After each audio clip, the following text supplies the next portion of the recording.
Welcome to real history mirror, सच्चा इतिहास, सच्चा दर्पण।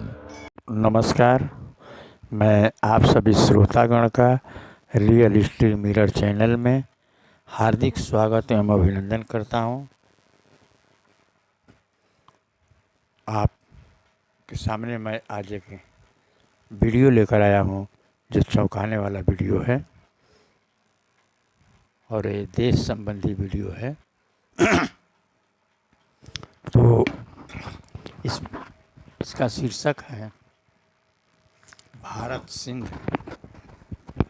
भारत यानी सिंध में पहला ब्राह्मण का घुसपैठ 7वीं सदी में। तो मैं इसका रेफरेंस चचनामा से लिया हूँ। सिंध पर अरबों के आक्रमण तथा भारतीय प्रतिरोध का इतिहास। मूल पुस्तक अली इब्ने हमीद इब्ने अबू बकर कुफी ने लिखी है, 13वीं सदी में लिखी थी, जिसका यह हिंदी रूपांतरण है। और इसका अनुवादक एवं अनुवादक सापर नौसारी और संपादक विनय कृष्ण चतुर्वेदी तुफैल। तो दोस्तों, ये आज मैं हमारा भारत एक समृद्ध भारत था और जिस पर विजय पाना बहुत मुश्किल था। ये देखिए सिंध, उस समय का नक्शा है सिंध का। सिंध का मैप, और इसको जीत पाना बहुत मुश्किल था क्योंकि उसमें बुद्धिस्ट का कल्चर चल रहा था। यहाँ फेक इतिहास, फेक न्यूज़ भी पढ़ाया जाता है कि ब्राह्मण 4000 वर्ष पहले आए तो 5000 वर्ष पहले आए। ये फेक इतिहास में भी पढ़ाया जाता है। टोटल गाइड में, CBSE में, सभी सिलेबस में ये सब डिज़ाइन कर दिया गया है लोगों को भरमाने के लिए कि ब्राह्मण 4000 वर्ष पहले आया, 3500 वर्ष पहले वेद लिखा, तो पुराण लिखा, उसके बाद बुद्ध आए, बुद्ध ने उसका विरोध किया। ये सब फेक न्यूज़ पढ़ाया जा रहा है और आपका इस सब का पोल जो है इस बुक से खुलेगा और देखिए कैसे खुलता है। तो देखिए पीछे में हमारे लेखक ने कुछ लिख दिया है, इसको आपको पढ़ सुनाता हूँ। चचनामा सिंध पर अरबों के आक्रमण तथा दुर्दमनीय हिंदू प्रतिरोध का वृत्तांत है। अरबों का सिंध पर आक्रमण रसूल अल्लाह पैगंबर मोहम्मद की मृत्यु के लगभग 202 वर्ष मृत्यु के 2 वर्ष उपरांत यानी 633-34 ईस्वी से ही प्रारंभ हो गया। कब? भारत पर। परंतु सिंध की पूर्ण विजय में अरबों को लगभग 80 वर्ष लगे। यह हिंदुओं की वीरता। ये देखिए यहाँ जो ब्राह्मण है इसको हिंदू कह रहा है, भी तो मुस्लिम आया ही नहीं है तो हिंदू कह के अपना रुतबा बढ़ा रहा है कि हिंदू नाम का कोई प्रजाति नहीं थी। हिंदुओं की वीरता का एक अनोखा उदाहरण है। आपको बीच में भी पता चल जाएगा कि यह हिंदू है कि कौन है, क्योंकि यह वह समयावधि थी जब अरबों ने अपने नूतन धर्म के उन्मेष में ईरान जैसे तत्कालीन महानतम राष्ट्र को 636 से 42 ईस्वी के मध्य में मात्र 6 वर्षों में ही लौट डाला था। मिस्र जैसे विपुल संपदा व वैभव वाले राष्ट्र को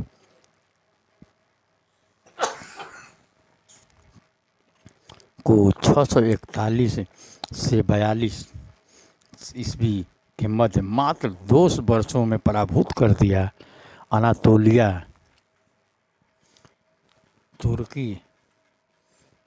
तुर्की का क्षेत्र, जिस पर इस समय रोमन साम्राज्य का अधिकार था। उस समय रोमन साम्राज्य का अधिकार था, ने 636 ईस्वी में यारमुक में एक युद्ध में ही घुटने टेक दिए।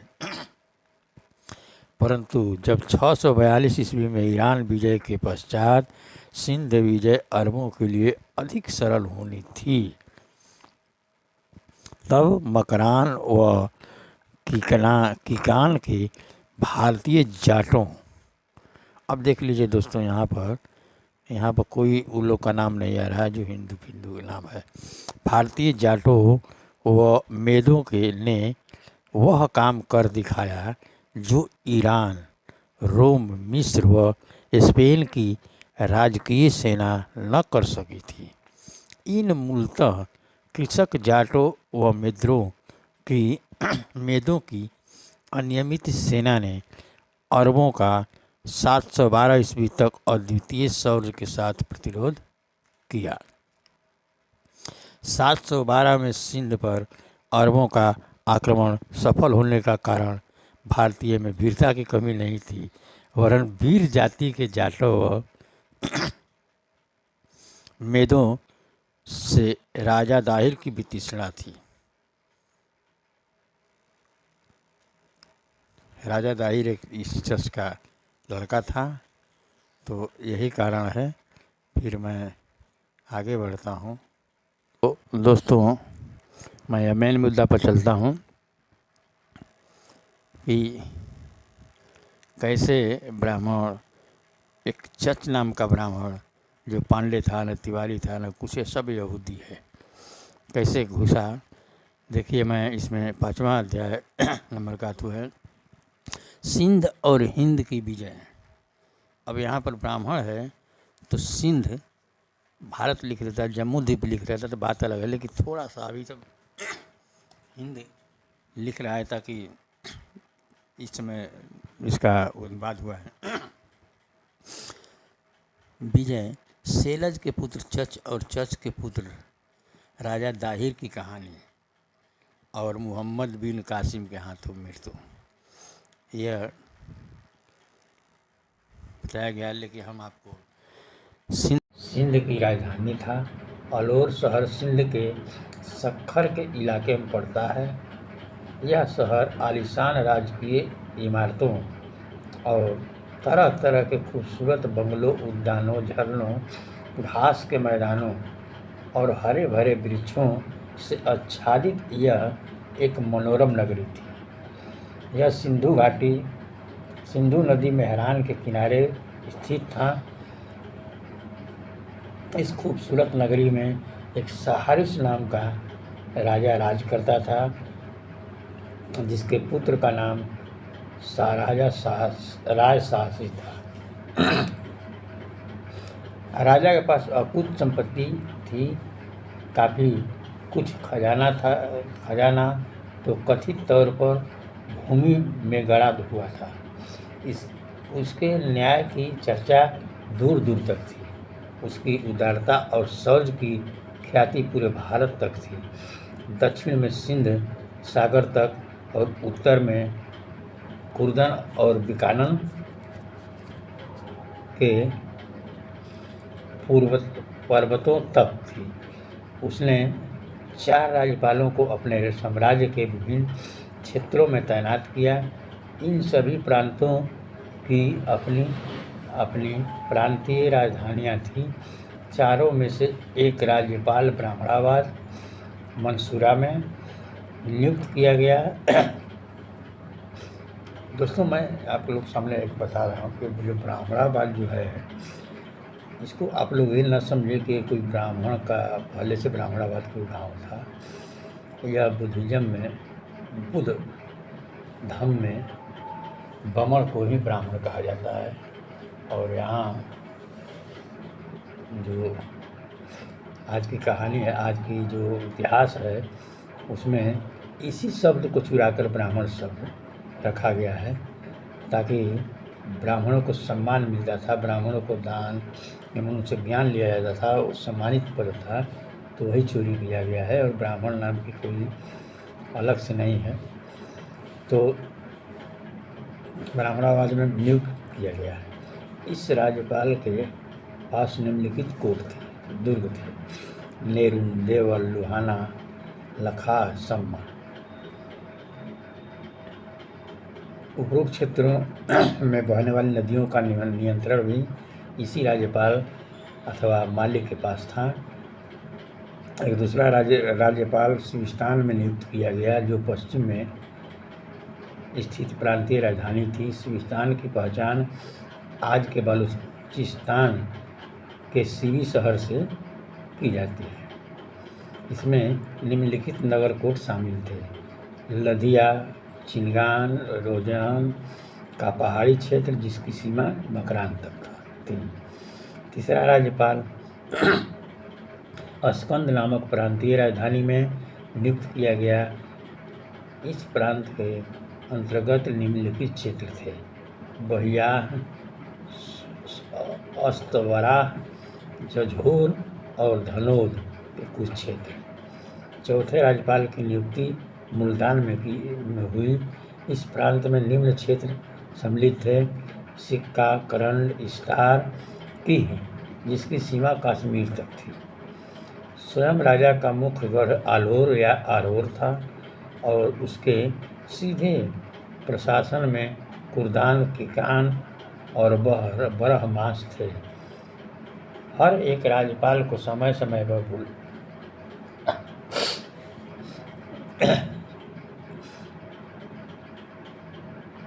बुलाकर और अपना सर्वे करते थे कि क्या स्थिति चल रहा है। यह सिंध का राजा जो राजा सहरिश था, उसका एक लड़ाई में वीरगति को प्राप्त हो जाता है। उसके बाद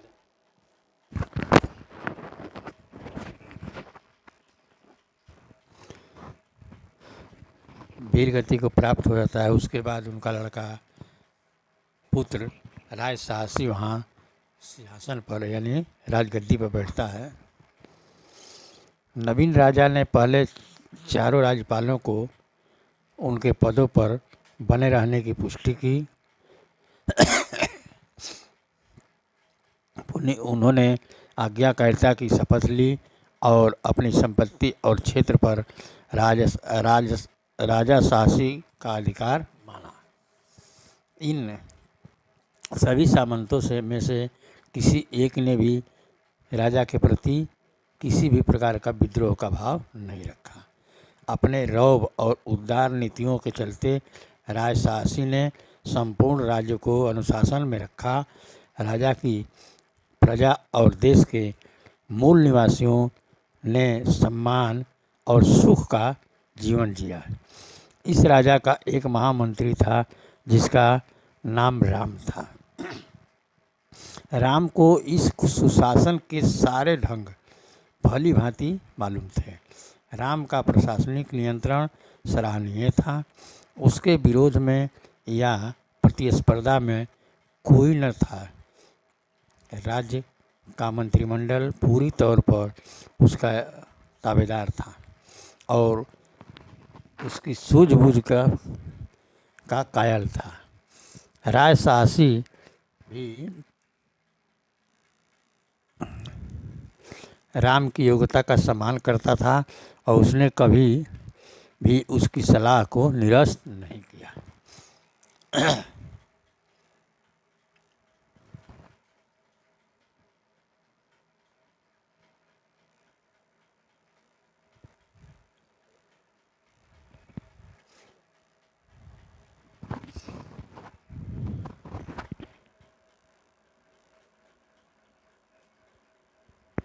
तो निरस्त नहीं किया।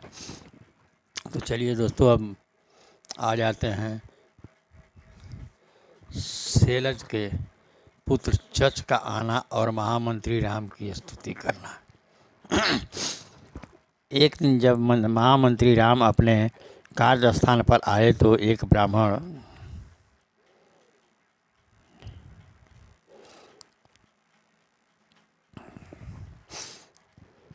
आए तो एक ब्राह्मण, अब यहाँ पर ब्राह्मण ही इसका अनुवादक है, संपादक है, तो पहले ही से ब्राह्मण लिखना शुरू कर दिया। लेकिन देखिए कोई पांडे, तिवारी, चौबे, छब्बे, मिश्रा, ये कुछ भी नहीं है, इसका नाम सिर्फ चच है।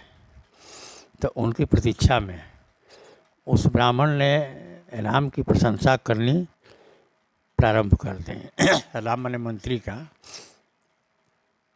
प्रशंसा करना शुरू कर दी, प्रारंभ कर दी, जैसा कि उस समय की परंपरा थी। मंत्रियों का भाई गुणगान होता है ना, उस तरह गुणगान किया। उसने स्तुति में सुंदर शब्दों का संयोजन किया। राम ने पूछा, हे ब्राह्मण, तुम कहाँ से आए हो और तुम्हारा प्रयोजन क्या है?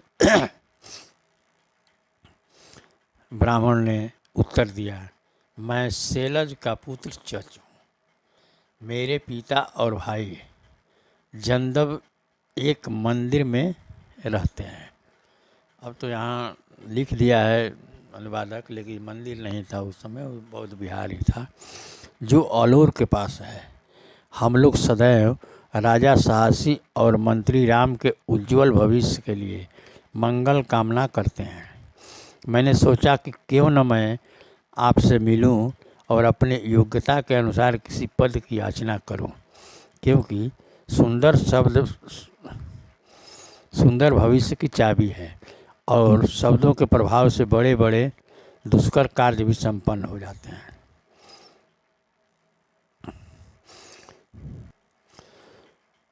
तो राम ने उत्तर दिया, निसंदेह तुम्हारा भाषा पर अधिकार है और शब्दों का चयन उत्तम है, परंतु क्या तुम धरती के नियम और नैतिकताओं के बारे में भी जानते हो? चच ने उत्तर दिया, अब यहाँ तो थोड़ा सा घालमेल कर दिए हैं ना। जिस समय यह दोनों ब्राह्मण आपस में बात कर रहे थे, मंत्री और ब्राह्मण बात कर रहे थे, चच, उसी समय देवल नगर से कोई पत्र आया जिस पर कुछ सुझाव देना था। राम ने वह पत्र चच को दे दिया। चच ने उस पत्र को सुंदर लय में पढ़ा और उस पत्र का एक सबूत बहुत ही अनुकूल उत्तर तत्सम शब्दों से युक्त भाषा में बनाकर दिया। राम को दिया। चच का सुलेख अच्छा था। राम ने चच के लेख को देखा और मन ही मन उसकी प्रशंसा की। उसने चच की हाजिर जवाबी और चतुराई की प्रशंसा की। राम ने चच को मूल्यवान उपहार दिए और कहा, मेरे पास काम का बोझ अधिक है। मैं मंत्री हूँ ही, साथ में मैं राजा का सचिव भी हूँ। इससे मेरे कार्यों के संपादन में विलम्ब हो जाता है, इसलिए तुम मेरे अधीन एक सहायक के रूप में कार्य कर सकते हो। तो राम ने एक बार राजा से भी मिलाया। इस पर राम ने राजा की बात का अनुमोदन करते हुए कहा, चच, तुम सचिव का भी काम करो, चाहे मैं उपस्थित रहूं या नहीं। इस प्रकार चच को राम ने अपना राज्य सचिव वाला पूरा काम दे दिया। चच राज्य के महत्वपूर्ण काम करने लगा। उसने राज्य के सभी कार्यकलाप सुचारू रूप से संपन्न किए। जब कभी भी चच की राजा से मुलाकात होती थी, राजा उसे राज वस्त्र देता था या कोई और पुरस्कार देता था। राजा सदैव चच को सलाह देता था कि अपने कार्य में गंभीर रहे, क्योंकि सचिव के माध्यम से समस्त संपूर्ण महत्वपूर्ण सूचनाओं का आदान प्रदान होता है। इस कार्य को समुचित रूप से करने पर राजा ने चच को और उच्च पद का लोभ भी दिखाया। फिर एक दिन राम की मृत्यु हो जाती है और चच सर्वे सर्वा सचिव बन जाता है, महामंत्री बन जाता है।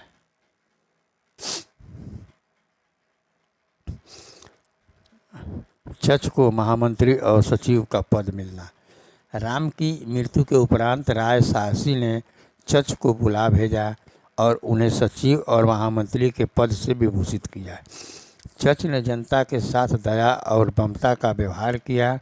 कुछ ही समय में समस्त साम्राज्य में उसकी स्तुति बोलने लगी।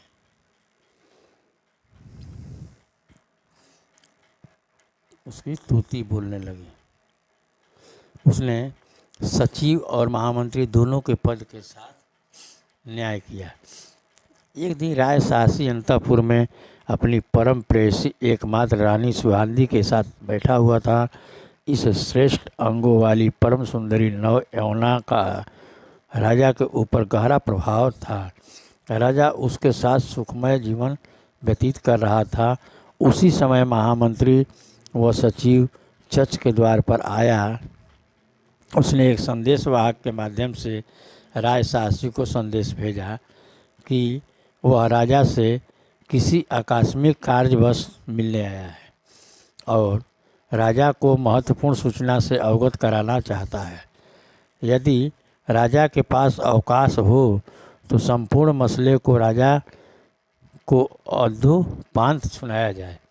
इस पर राजा ने सुहांदी से कहा कि वह पर्दे की ओट में चली जाए, परंतु सुहांदी ने इसका प्रतिकार यूँ किया कि कितने ही निम्न वर्ग के लोग आ सकते हैं, तो अगर एक ब्राह्मण आता है तो क्या मेरा उस पर झुकाव हो जाएगा? मैं क्यों उसे शर्म करूं या अपने आप को उसे छिपाएं? मेरी 1000 जवानियाँ राय साहसी के चरणों में की धूल पर न्यौछावर है। राजा के बस की बात न थी कि वह अपनी स्त्री की अभिलाषा को विपरीत जाए।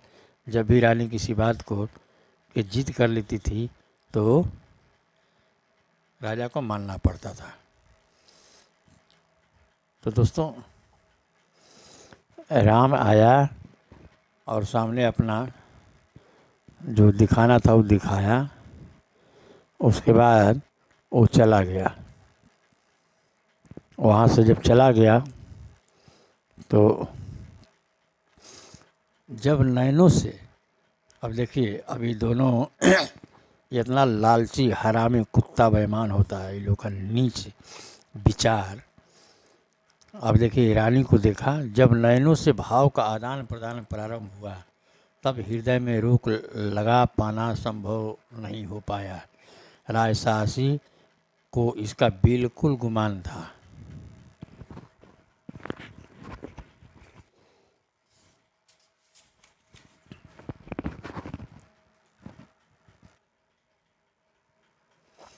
इसका बिल्कुल गुमान था।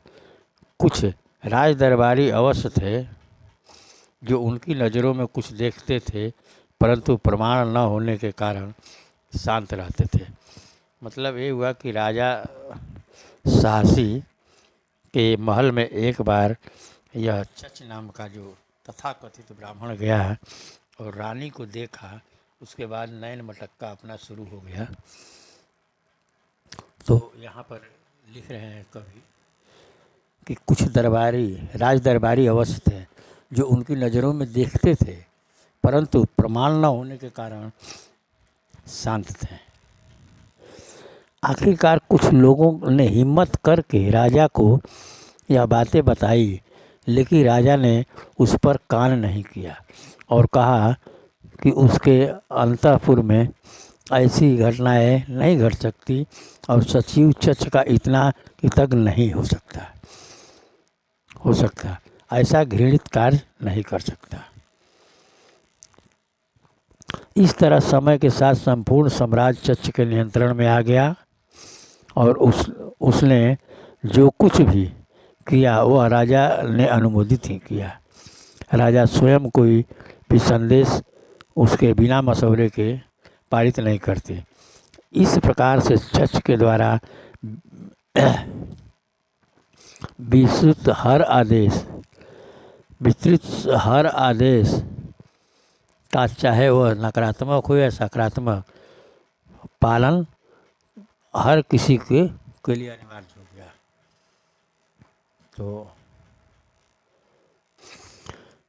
तो दोस्तों, आप देखें कि यह देश के साथ, राजा के साथ कितना गद्दारी किया।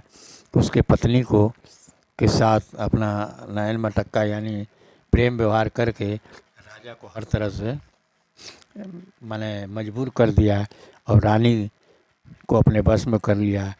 तो हम चलते हैं आगे। हम इस बीच राजसाहसी बीमार पड़ते हैं। अब देखिए, और वह दिन पीड़ा बढ़ती जाती है, दिन पर दिन पीड़ा बढ़ती जाती है। उनके चेहरे पर भावी मौत के चिन्ह दिखाई पड़ने लगते हैं। मतलब राजा चिंतित हो जाता है, हमको लगता है। रानी अत्यंत चिंतित हो जाती है। वह चच को बुलाती है और कहती है कि महाराजा, जीवन का दिया बुझने ही वाला है, उनकी सांसें रुक रही है। यदि राजा की मृत्यु हो गई तो उनके कोई पुत्र न होने के कारण इस राज्य का कोई उत्तराधिकारी न होगा। उस स्थिति में उनके नज़दीकी रिश्तेदार उनकी संपत्ति और देश पर अधिकार जमा लेंगे। इसमें कोई शक नहीं है कि वह मुझे निकाल देंगे और सताएंगे, क्योंकि उनको मुझसे शिकायत है। मतलब शिकायत है कि मैं किसी और के साथ रंगलीला मनाती हूँ। तो राजा के जीवन काल में ही में भी वह मुझे भद्दे नाम से इंगित करते थे। मैंने राजा जब जीते थे तभी आपके चलते हमको इंगित करते थे भद्दे नाम से। अब जबकि राजा नहीं है तो वह मुझे मेरे जीवन और संपत्ति से वंचित करने में संकोच नहीं करेंगे। मेरे मन में एक योजना है और मुझे विश्वास है कि यह सही भी है, क्योंकि नियति भी यही है। हमारी इच्छाएं पूर्ण होगी और यह राज तुम्हारा होगा। मेरा विचार यह है कि अगर हम हिम्मत दिखाएं तो नियति यह राजपाट तुम्हारे कदमों पर रख देगी। इस राज्य का सम्मान और यश लंबे समय तक तुम्हारे पास रहेगा और लोग तुम्हारे चरणों में सिर रखेंगे। चच ने कहा, मैं आपकी हर आज्ञा का हृदय से पालन करूंगा, क्योंकि भाई नौकर रहा मालिक हो गया, आए रहा झाड़ू बहारू करे, कलम चलावे, लगला महाराजा बन गए। पालन करूंगा क्योंकि मुझे विश्वास है कि जो कुछ भी आप कहेंगी वह मेरे और आपके हित में होगा। आप यह बताएं कि आप यह सब किस तरह करेगी। इस पर रानी ने कहा, एक आदेश दो कि 50 जंजीरें और 50 हथकड़ियाँ बनाई जाए, जिन्हें चुपचाप रात में यहाँ ले आओ और इन वस्तुओं को घर में छुपा लेते हैं और उनका इस्तेमाल समय आने पर करेंगे। अब देखिए दोनों का गद्दारी कि जिस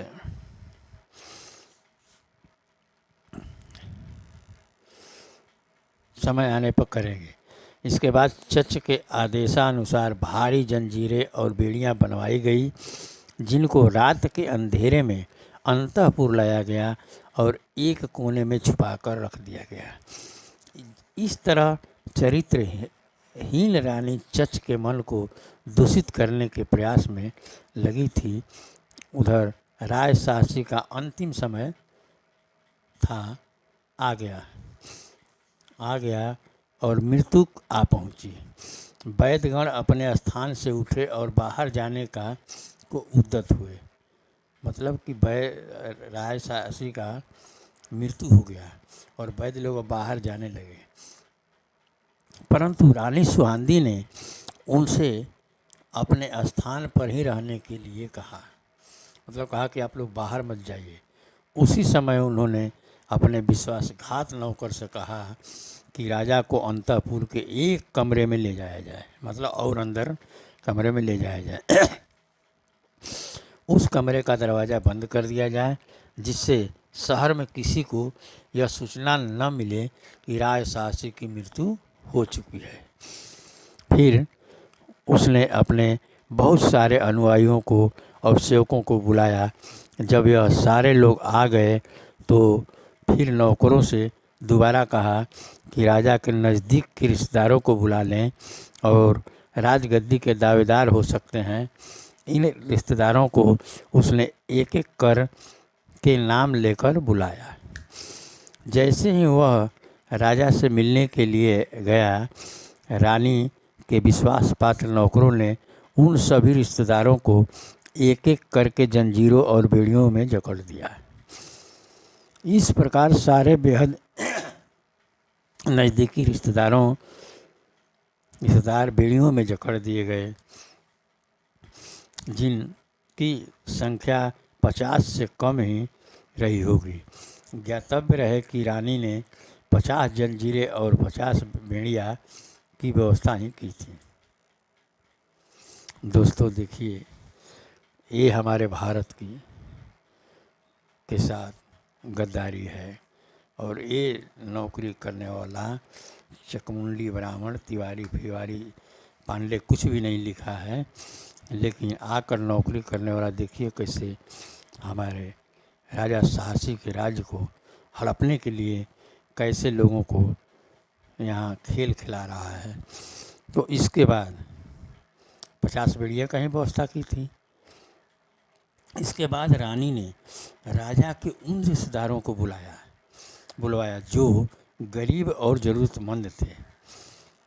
जैसे जैसे यह रिश्तेदार आते गए, उनसे कहा गया, आज राजा तुम्हारे कुछ रिश्तेदारों से बहुत क्रोधित है और जिनके कुछ गलत एहतियाती मशवरे के चलते राजा को रात में ठीक से नींद भी नहीं आई।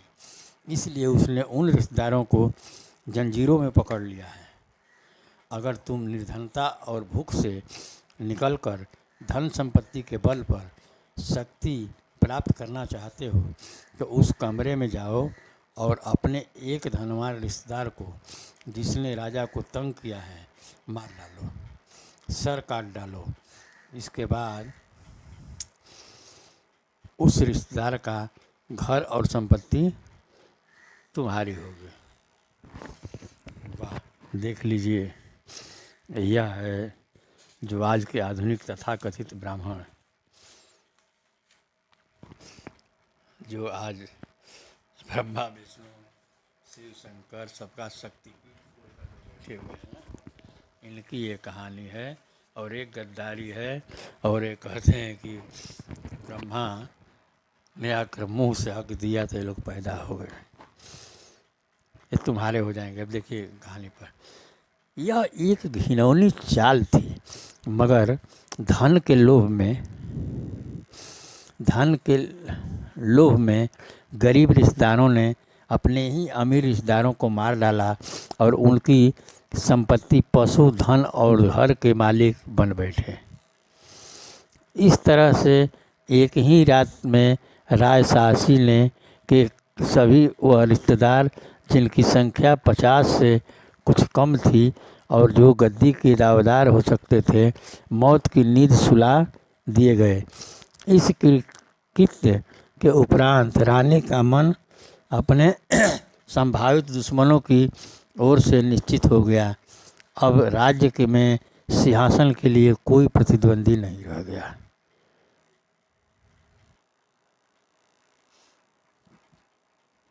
इसके बाद रानी सुहांदी ने महंगे वस्त्र, जिन पर कीमती जवाहरातों के गोटे लगे हुए थे, अपने हजारों विश्वासी अनुचरों और मित्रों को दिए।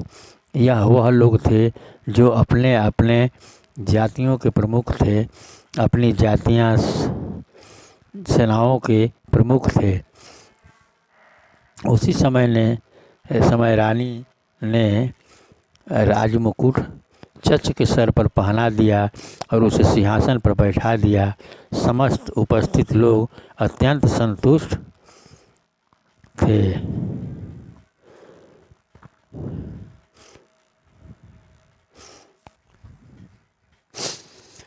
तो अब वो राजा चच सिंहासन पर बैठ गया। तो मैं सोच रहा हूँ कि शॉर्ट में ही बहुत लंबा वीडियो हो रहा है। तो देखते देखते महीने बीत गए। उसके बाद जब राय साहसी की मौत की सूचना उसके भाई महारथ को मिली, जो उस समय चित्तौड़ राजस्थान का सम्राट था, तो उसे यह अत्यंत दुख व क्रोध हुआ। उसने एक बड़ी सेना और अनुचरों के साथ चच को हटाने के लिए सिंध की ओर कूच किया। महारथ के साथ हाथियों की एक टोली भी थी, साथ ही सुदृढ़ अश्वसेना भी थी। महारथ ने अलौर सिंध की राजधानी से कुछ फासले पर पड़ाव डाला और अपने कुछ विश्वास पात्र नौकरों को चच के पास यह संदेश देकर भेजा कि मैं ही इस राज्य का वैध अधिकारी हूँ और यह देश मेरे पिता और पूर्वजों की संपत्ति है। इसलिए यह उचित है कि मुझे मेरे भाई के स्थान पर विरासत के रूप में सिंध का राज्य मिले। आपको आपके सचिव और मंत्री के पद पर बरकरार रखा जाएगा। आपके साथ उदारता का बर्ताव किया जाएगा। ये बोल रहे हैं कौन? जब वह खत राजा चच के पास आता है, चच रानी के पास आता है और कहता है, यह शत्रु मेरे द्वार पर आ पहुंचा है और साम्राज्य पर अपना दावा पेश कर रहा है। आप क्या कहती हैं? राय साहसी की पत्नी सुहांदी हंसी और बोली, मैं एक नारी हूँ और पर्दे के पीछे रहती हूँ। यदि मुझे जाकर लड़ना है तो लो, ये मेरे कपड़े पहनो, ये चूड़ियाँ पहनो, यहाँ बैठो और मैं अपने वस्त्र मुझे दे दो, जिसे पहनकर मैं युद्ध क्षेत्र में जाकर लड़ सकूं। और इतना तक इस ब्राह्मण नीच आज जो बड़ा शक्तिशाली बन रहा है, उनके पास देखिए एक वही औरत जिसको सादे लब करके पूरा राज्य हड़पा, वही कितने बढ़िया इनको सुख दे रही है। ये राजा के जब लायक नहीं थे तो राजा क्यों बन गए? एक बार फिर मैं दोहरा दे रहा हूँ क्योंकि ये बात बहुत अच्छी लगती है। तो राय साहसी की पत्नी सुहांदी बोली, देवी हंसी और बोली कि मैं एक नारी हूँ और मैं पर्दे के पीछे रहती हूँ। यदि मुझे जाकर लड़ना है तो लो, मेरे कपड़े पहनो, चूड़ी पहनो, साड़ी पहनो, यहाँ बैठो और अपने वस्त्र मुझे दे दो, जिसे पहन कर मैं युद्ध क्षेत्र में जाकर लड़ सकूं।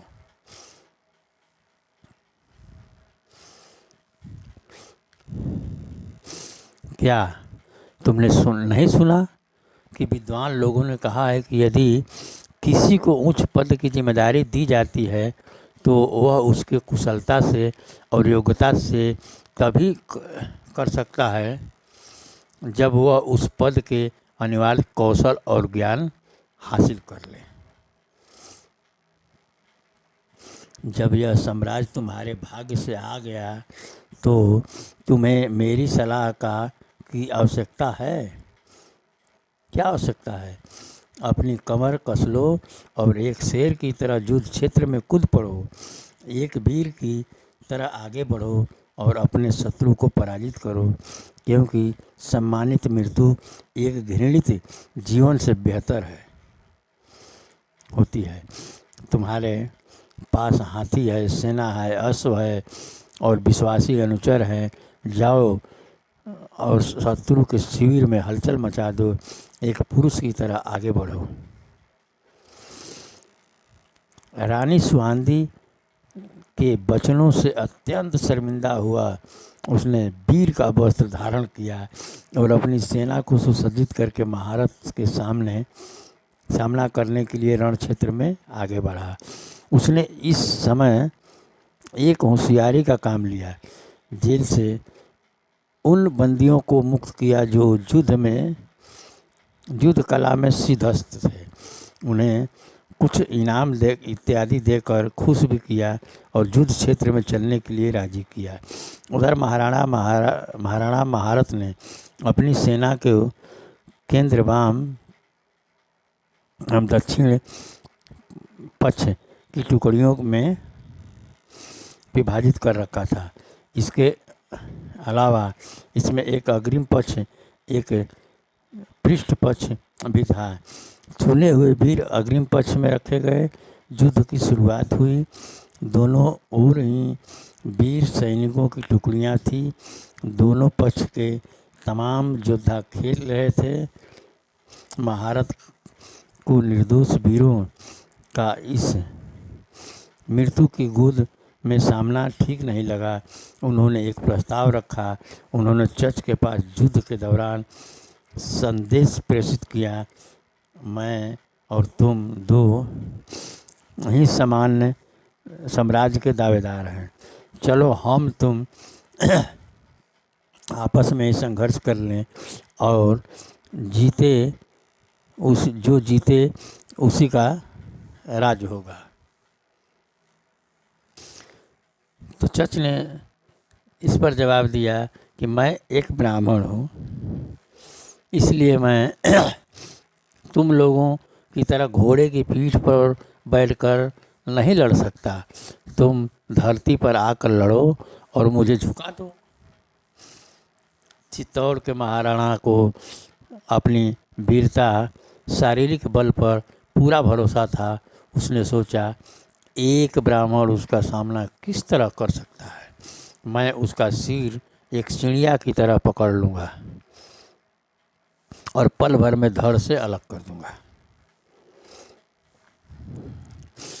तुरंत ही अपने घोड़े से उतर गया और पैदल ही आगे बढ़ा। चच भी घोड़े से उतर गया, मगर जीन कसने वाले से बोल दिया था कि घोड़े के पीछे पीछे लाता रहे। जब वे दोनों एक दूसरे के काफ़ी नज़दीक आ गए तो चच धोखे से अपने घोड़े पर चढ़ गया और महाराणा पर अचानक आक्रमण कर दिया। एक बार में ही महाराणा का सर तन से जुदा हो गया। यह देखते ही चच की सेना ने चित्तौड़ की सेना पर तेजी से आक्रमण कर दिया।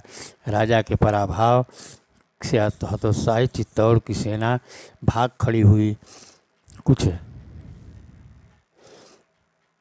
लोगों ने समर्पण कर दिया और कुछ सामना करते हुए वीर गति को प्राप्त हुए। चच इसके बाद अलौर के दुर्ग में विजय उत्साह के साथ वापस लौटा।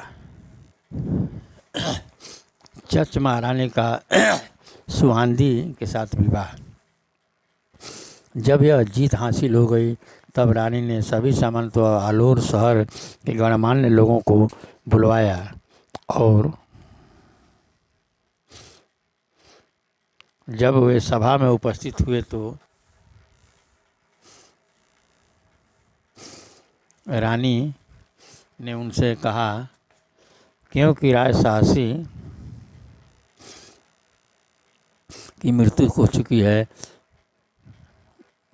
क्योंकि उनसे मुझे कोई पुत्र नहीं है जो इस राज्य को संभाल सके, और जैसा कि आप लोगों ने देखा कि यह राज्य स्वयं चच के अधिकार में आ गया है, जा चुका है। इसलिए मेरे लिए समय के अनुकूल ही यही व्यवस्था उचित होगी कि आप लोग मेरा विवाह चच के से संपन्न करवा दें।